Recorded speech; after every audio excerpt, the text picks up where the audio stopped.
Olá, eu me chamo Ana Barbosa.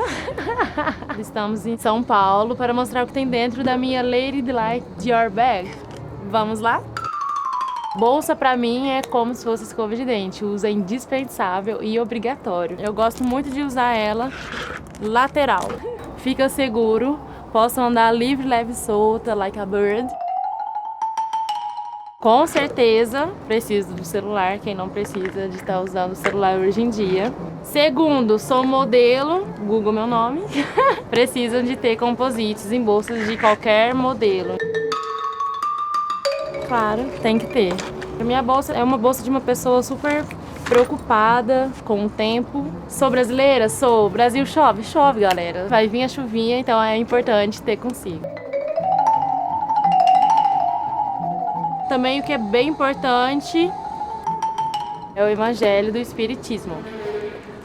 Também levo bijuterias extras e eu amo coisas douradas. Dourado é o meu segundo nome. E também o óculos de sol. Então eu sou das duas uma, eu sou dos dois lados. Não largo, não troco. Álcool em gel, hoje em dia, super preciso.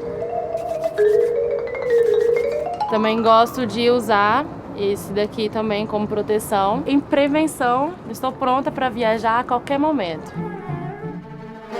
Bateu ligação, Ana, aeroporto? Sim, já tô com meus 2 passaportes pronto. Cartão de Paris do transporte pronto. Só me ligar que vai, sem roupa, sem mala, sem nada. O importante é o meu passaporte e meu corpo. Fone de ouvido, né? Me estressou, já tô colocando. Eu amo a paçoca de amendoim e o doce de leite. Ambos super, super famosos aqui no Brasil. É minha paixão. Por último, não menos importante, um tic-tac. Também tem história na escola, que a gente brincava que era remédio. As meninas loucas querendo tomar remédio e pegava... vou tomar meu remedinho aqui, 3 pílulas e pegar... Então, também tem história da minha infância, além de ser super gostoso. Essa é a minha Dior D-Lite bag. Então, tipo assim, é minha paixão, minha paixão. Tem muito o que...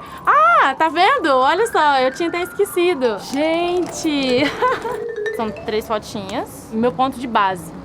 Meu irmão... E essa daqui é a minha mãe, que já é falecida, então eu levo ela comigo no coração. Tanto que já estava escondida ali na minha bolsa, que é algo que não sai mesmo. Essa é a minha Dior D-Lite bag. Beijão!